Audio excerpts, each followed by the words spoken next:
Hey guys, such a strange time here with a lockdown all over the world. We can't conduct normal business, so I'll just talk to you a little bit about toilet paper and other things. Were you caught off guard with this crisis? I wasn't, mostly. I didn't get to hoard any toilet paper though, but with everything else, I'm good. Let's just chat about all of this.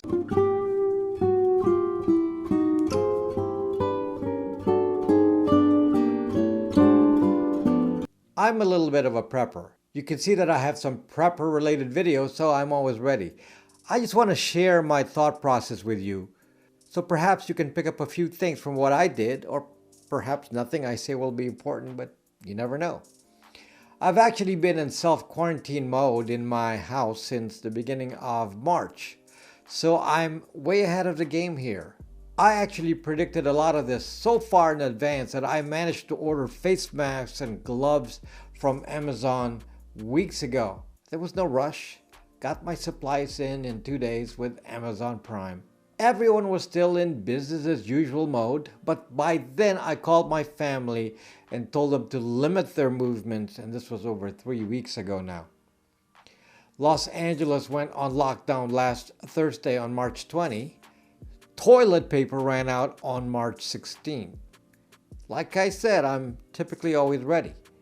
When we had an earthquake last summer, and I was doing a live stream on prepping, of all things, it was funny because an earthquake actually occurred right on the live stream. You should look at that video, it's ironic. And I was able to demonstrate what was happening on ham radio as it happened. It was kind of awesome because it proved the importance of being prepared with communications. So right around the beginning of March and the end of February, I got an email from YouTube saying that they were canceling all public events. Now, most people would have ignored this message, but realize that Google has some particularly advanced reach. Google knows where most of the population of the world is.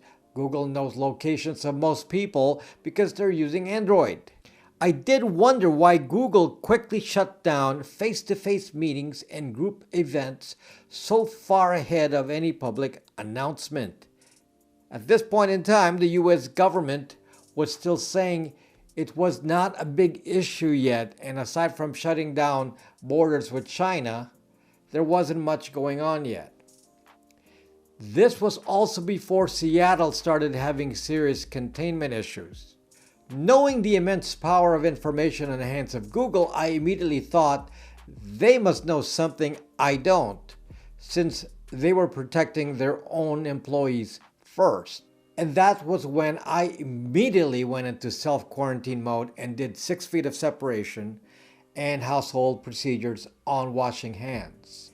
This is a bit funny because I talk about these big internet platforms as big spy organizations that track our movements, but I use them as a canary in a coal mine. Watch what Google does because you might get a precursor of what's happening out in the world. Remember that they have information that the rest of us and even our government may not have.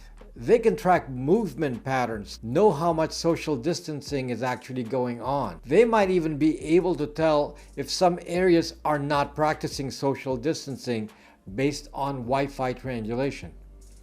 Dangerous technology, but for the moment, I can use it to benefit the rest of us. Anyway, I saw lockdown videos in Wuhan and I tried to learn from their experiences. It was total household isolation and I had to prepare my mind for it. I could have made videos in advance talking about how I was prepping, but YouTube sent us a notice that any videos focused on this issue would be demonetized, or at the very least, not recommended to anyone. And I'm sure that'll happen to this video as well.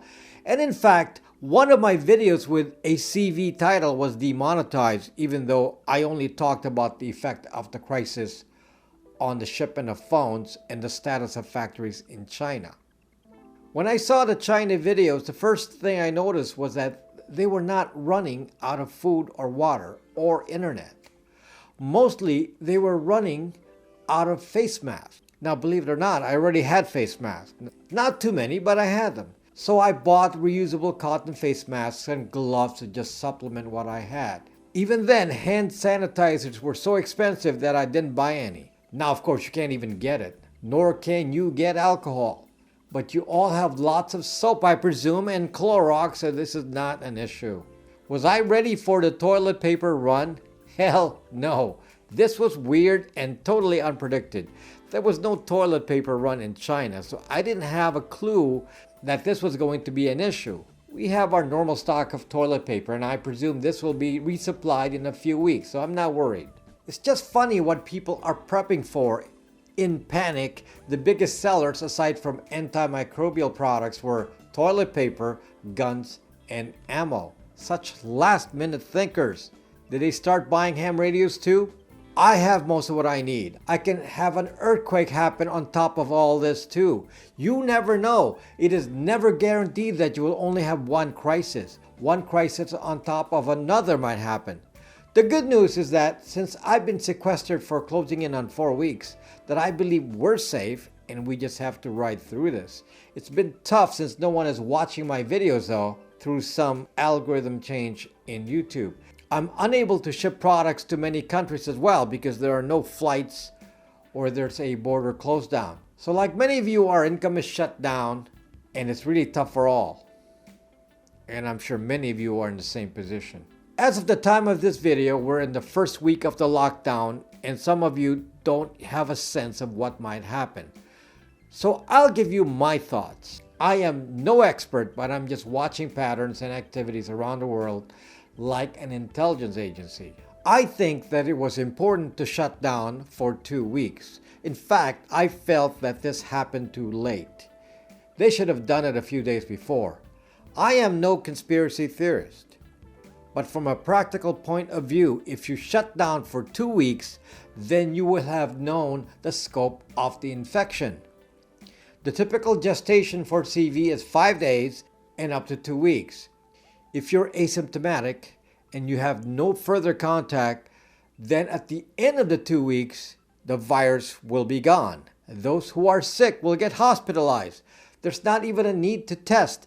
After 2 weeks pass, it will be plain and clear where the resources should be allocated and which areas need to be shut down more.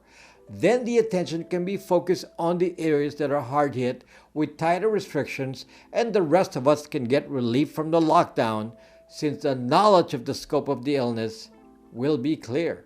But some people are just doing crazy things. Those with flu-like symptoms demanding to go to the hospitals to be tested and evaluated. I saw some do this and post it on Twitter. Why even leave home and infect someone in an emergency room? This happened, I am sure. If you're not unhealthy enough to be hospitalized, then why move around and spread the disease? Just stay put. Leaving the house to demand testing just puts the rest of us at risk. It will resolve itself in 2 weeks for most anyway. The problem is that if you can't stay put for 2 weeks, then this will just keep on spreading. I wish they would just state this. Listen closely. Staying put for 2 weeks is equivalent to testing the entire population. That's just my common sense. When this blows over and we're past the worst of it, I think all of us need to evaluate our preparedness in general. You've seen now what happens if you're unprepared and you're rushing to the supermarket, stressed at the empty shelves. Though I think it's still really stupid to have a run on toilet paper. What happens if on top of all this, we have a natural disaster that shuts off our grid? Do you have some sort of backup power? Solar? Battery? Communications? Enough food and water? Self-defense? I have some videos on that you should watch. It's too late to rush thinking about this now for this event. Plan for the next one. By the way, yesterday I went out for a walk and many people were also taking a walk so they don't get cabin fever. You know, as expected, people kept their separation and the closest I ever got to anyone was about 12 feet. But what was funny was that no one said a word, nor looked at you in the eye. It was funny. Social distancing doesn't mean you ignore people. Just don't get too close. Be safe out there, folks. The best thing we can do for each other is just to avoid contact for 2 weeks. Like I said, it's the equivalent of a test for everyone. Each time you come in contact with others, then you have to set the clock back to day 1 again. So stay put and you will be helping everyone. See you again soon. Thanks for watching.